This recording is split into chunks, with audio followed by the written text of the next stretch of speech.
cinema is the most vital art form that there is today to communicate across cultures, geographies, and it is our duty. When I listen with a lot of interest to everything that was said, I think the extra step will be to really find a connection between mapping what's happening in all the countries and the cinemas and trying to initiate new projects for current filmmakers.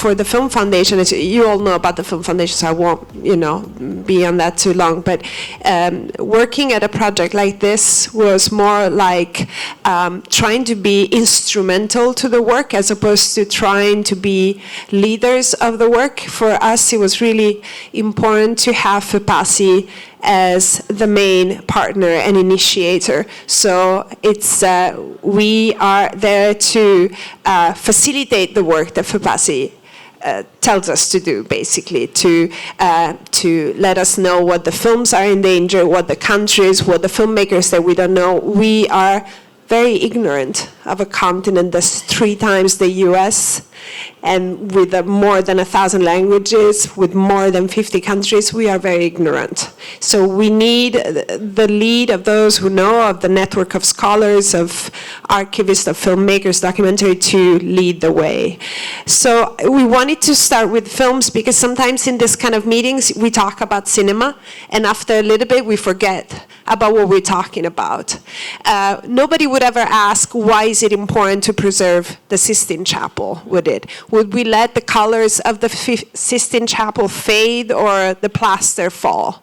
Or the pyramids of Giza? We would let this heritage just go loose. And cinema is the most vital art form that there is today to communicate across cultures, geographies, and it is our duty. When I listen with a lot of interest to everything that was said, I think the extra step will be to really find a connection between mapping what's happening in all the countries and the cinemas and trying to initiate new projects for current filmmakers. But I think the missing link is we need to make sure that us in the West, when we talk about cinema, we talk about Taxi Driver, but we talk about SENTOO, we talk about Pierrot le Fou, and we talk about Mambetti in the same way.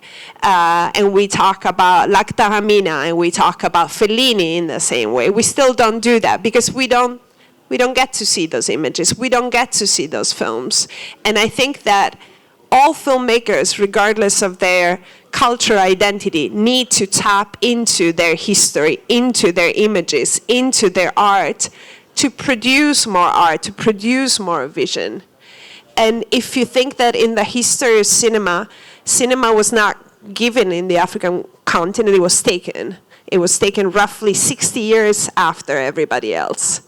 And reappropriating the image, reappropriating cinema and the image and identity through cinema is so key that I think nowadays we need to look back to those pioneers, to those mentors whose films are as modern as anything we see. They are as breathtaking as anything we see. So I think that if UNESCO could support, because UNESCO really is on top of everything, of this whole structure, if UNESCO really could help make, sort of strengthen the dialogue between all these incredible projects about current filmmaking and how to bring those cinemas of the pioneers, what we call the classics, but cinema is cinemas. There's no black and white and color. There's no silent and sound. Cinema is cinema. So we need to bring cinema from the past back into the life of current cinema. And this is what we do. I didn't really answer your question as we go through the process. It's extremely complicated process. And there's also a real misunderstanding about the words we use. When we talk about restoring, we really talk about a tradition that really draws from the history of of the arts, of the history of restoring the arts. So the ethics and the practices of film restoration are closer to the ethics and practices of painting restoration that shaped, around the mid of the 20th century. So restoring means creating new elements that would ensure that the life of these films can be preserved for another 100 years. We're not going to go into the digital versus, film stock, otherwise we do a conference just on that, but there is the problem of the digital natives in terms of preservation, which again is a whole different things. You've seen, do I have other 30 seconds? Yes? Yes. You've seen on the screen an array of some of the films that we restored with this project in the last few years. It's a very long and painstaking process because it has to do with obviously reaching out and having the full agreement of the rights holders, the filmmakers.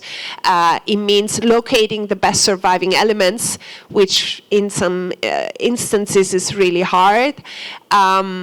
It has to do with making sure that the aesthetic of the film is also preserved. We don't restore leaving the digital tools to the maximum of what they could do. Otherwise, we would have a film that looks like a film that's shot today.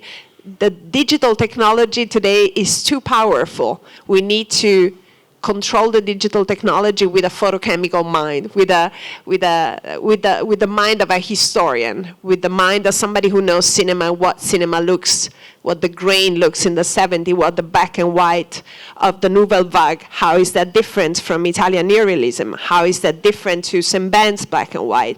So there's a whole experience and knowledge and research that goes behind the actual act of restoration, and then without the network of those who are in Africa, who knows the cinema, who knows the filmmakers, I'm here today, but Abubakar Sanogo, who's the representative for FEPACI for this project, should really have been here instead of me. But it is thanks to this network that we are able to restore. We've restored more or less 15 films so far since 2016, which doesn't seem a lot, but I can assure you it's a lot.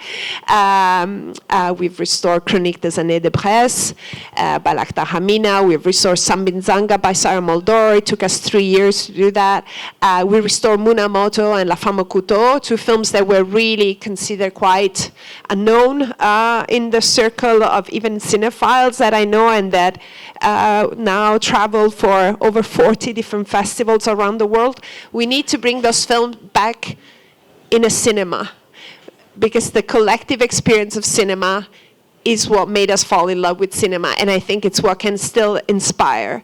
And yes, I can go on and on, so just stop me. Yes.